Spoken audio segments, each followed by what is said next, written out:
It seems to me that among Jesus' apostles there was not one but two Peters, Saint Peter and not so Saint Peter.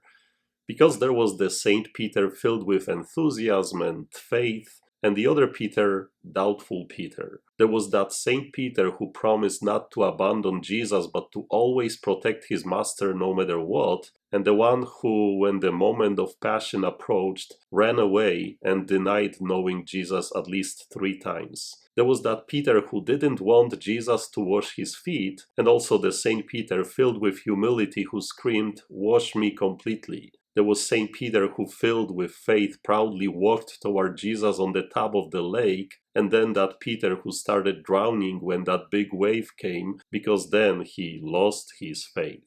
Peter the Holy One and Peter the ordinary man.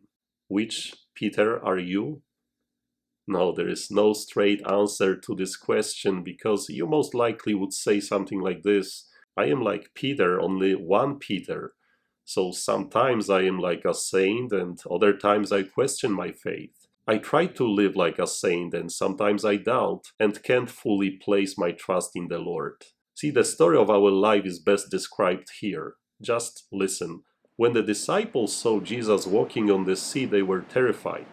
"It is a ghost," they said, and they cried out in fear. At once Jesus spoke to them, "Take courage, it is I, do not be afraid." Peter said to him in reply, "Lord, if it is you, command me to come to you on the water." He said, "Come." Peter got out of the boat and began to walk on the water toward Jesus, but when he saw how strong the wind was, he became frightened, and beginning to sink, he cried out, "Lord, save me." Immediately Jesus stretched out his hand and caught Peter and said to him, "O you of little faith, why did you doubt?" Short story, but it helps to understand how it is in the life of each one of us. We are just like Peter. You try walking towards Jesus, and when everything goes well, when God answers to your prayers, when there are no strong waves nor winds that come across, when you are healthy, when you are surrounded by loved ones, when you have a good job, nice house, and live in a free and peaceful country, then you live like a saint. Your faith is so strong, you courageously walk to Jesus thinking that nothing will shake your faith because you feel the presence of the Lord and experience His blessings. You may even make promises like Peter, "Lord, I will never abandon you."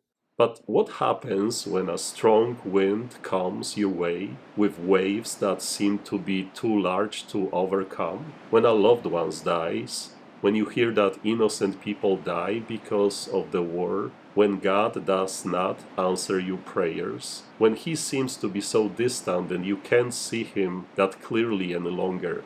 When you feel lonely? When the temptation became stronger despite all of your promises and declarations? Then what? Would you still be able to walk on the top of that water, or will you begin to sink and lose that faith?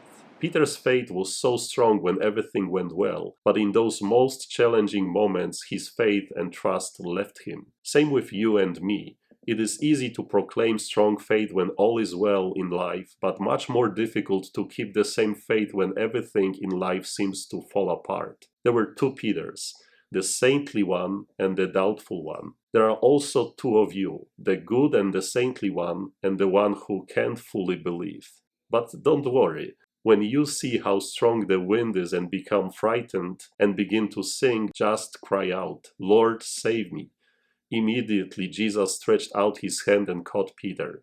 He will also stretch out his hand and catch you, no matter how doubtful or sinful or lost you may be.